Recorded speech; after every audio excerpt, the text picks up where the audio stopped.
好听八方。Hello， 大家好，我是福尔，欢迎来到王者界教学第35期。本期为大家带来英雄是李元芳，请到是来自 ag 超玩会战队的梦泪大大，给大家带来铭文、出装、打法等推荐。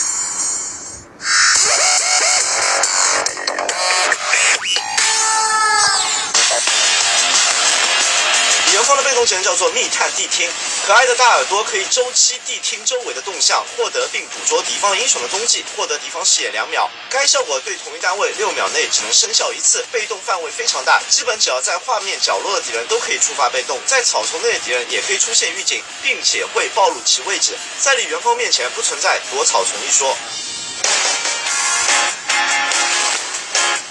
李元芳的一技能叫做谍影重重，暗影标记敌人或建筑，4秒后爆炸，造成物理伤害。暗影期间对目标的每次攻击都会增加额外的伤害，最高叠加4层，直接引爆暗影。在施法后的4秒内提升50%的攻击速度以及75点攻击射程。一技能由于是指向性技能，技能的实际范围和标识相同。另外，一技能释放后普攻的距离会变大，其实就是最远的攻击距离会与一技能的范围相同。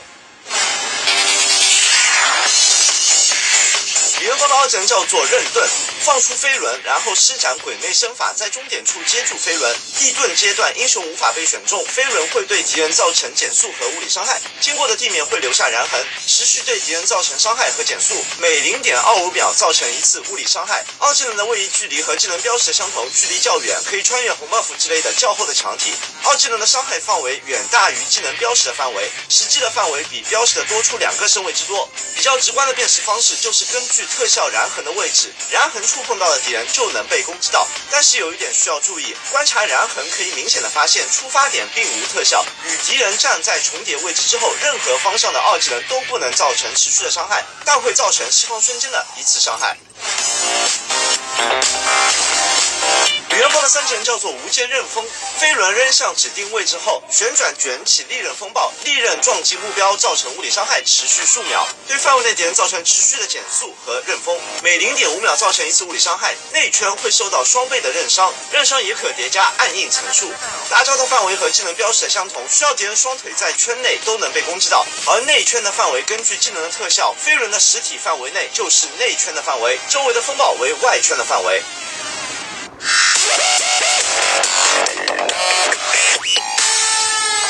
在连招之前，先跟大家说一些小技巧。第一点，李元芳的1技能印记大招也可以叠加层数。第2点，李元芳被动侦查到的视野，队友也可以看到。第3点，李元芳释放2技能的时候，有 0.5秒左右的时间无法被选中，可以用来躲好多敌方关键技能以及防御塔的攻击。先说一下基础连招，在面对敌人时，先利用1技能标记敌人，随后释放大招，配合普攻快速叠加暗印层数，利用位移跳到敌人身后，在暗印叠满4层之后爆炸，轻松将残血目标带走。第2种实战连招，李元芳较为理想的连招手段，大招放到敌方后面封路减速，然后1技能挂上印记，追着平 A 叠加层数。如果敌人较位移或者反打，可以用2技能追击或者拉开距离输出。在技能无法连招的情况下，最常见的玩法就是安稳的躲在队友的身后打持续的伤害了。在正面对战时，利用大招减速牵制敌人，2技能需要留着保命，寻找安全的输出环境，利用普攻和1技能快速打残敌人，配合队友轻松的击杀敌人。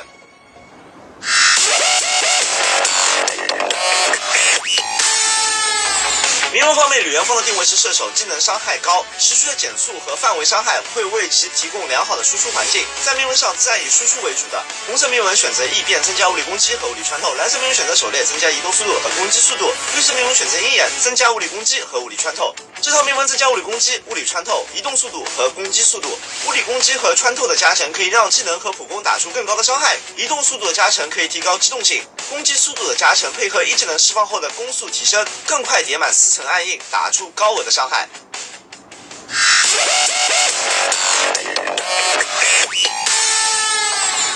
实战方面，我们先推荐一下出装，冲锋打野刀，然后合成追击刀锋，提升攻击速度和寒冰惩治的减速优势。最后依次做出抵抗之靴、气血之刃、暗影战斧、破甲弓以及破军，增加输出、续航、破甲以及收割能力。气血和破甲是关键装备，生命回复可以让我们在刷野 gank 的同时完全不用回去回复，而破甲在面对坦克时，再高的技能伤害还是需要依赖护甲穿透才有效果。最后，出装并非唯一的出装，如突进较多最后件装备可以选择贤者的庇护等，还是要根据实际情况来选择。接下来看一下梦泪大大素材，段位是荣耀王者34星，我们蓝色方阵容：马可波罗、李元芳、花木兰、墨子、牛魔。对手红色方虞姬、老夫子、曹操、高渐离、赵云，可以说双方的阵容都非常的不错。出门一技能先点出，开局互换 buff， 随后清理掉小鸟野怪和小狼怪。高渐离过来骚扰一下，回去刷掉自己的红 buff 区域的野怪。1分36秒到4级双 buff， 准备gank中路的高渐离，注意高渐离的位置过度的压线，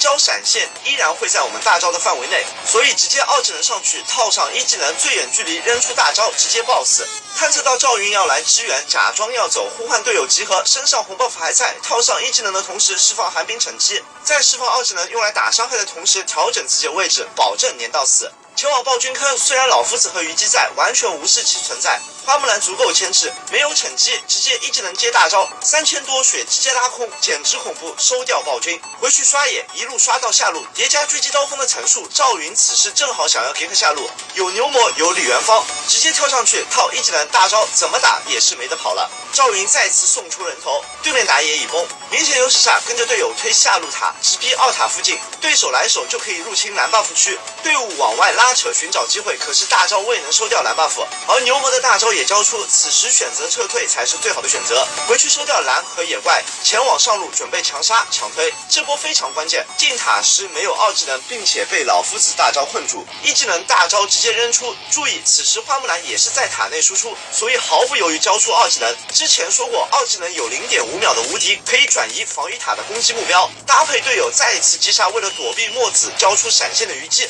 这波就很舒服，极限击杀。因为自己有气血不肯回家，被前来支援的赵云和曹操收了人头，所以还是不能太浪。复活后继续刷野带线，游戏已经到了中期，跟团推塔，利用技能的特性且队伍有优势下，最远距离释放1技能接普攻爆炸，对手根本遭不住。中路直逼高地塔，这样对手的野区就是我们随意活动的区域了。回去收掉上路单带的老夫子，也不知道怎么想的，地图没人，居然还觉得自己能拆掉。蓝 buff 区域主动开团，击杀对手的曹操，且注意赵云还在上路，直接开主宰，李元芳的伤害舒舒服服，轻松拿下主宰。随后的比赛节奏就是刷所有的野怪，寻找机会清掉上下路2塔，主宰先锋压制过去就可以拿暴君。注意时间点，9分47秒，李元芳和一个花木兰就6秒，重点来了，就6秒，还有11秒就会刷新黑暗暴君，回去收掉蓝 buff， 再回来黑暗暴君刷新，单刷轻轻松松，游戏宣告了结束。在高地塔外侧寻找机会，一个一个拆掉，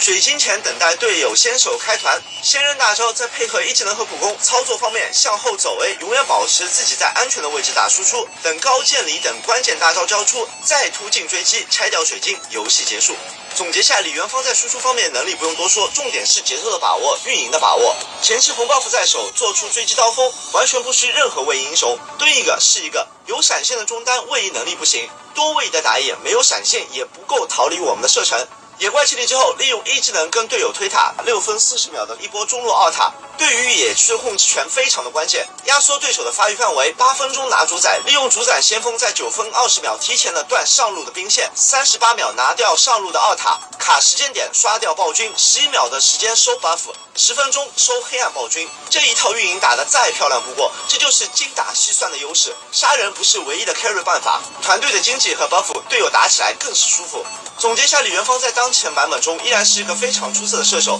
从线上转战野区，不仅让敌方打野无法针对，还面临着被射手反野的尴尬处境。玩好李元芳的套路，配合队友在前期能将优势打开，唯一要注意一点就是千万不能浪，毕竟身板比较脆，扛不住敌人的集火，稳扎稳打才是制胜的关键。好的，以上就是本期王者节教学李元芳的全部内容，我们下期再见，拜拜。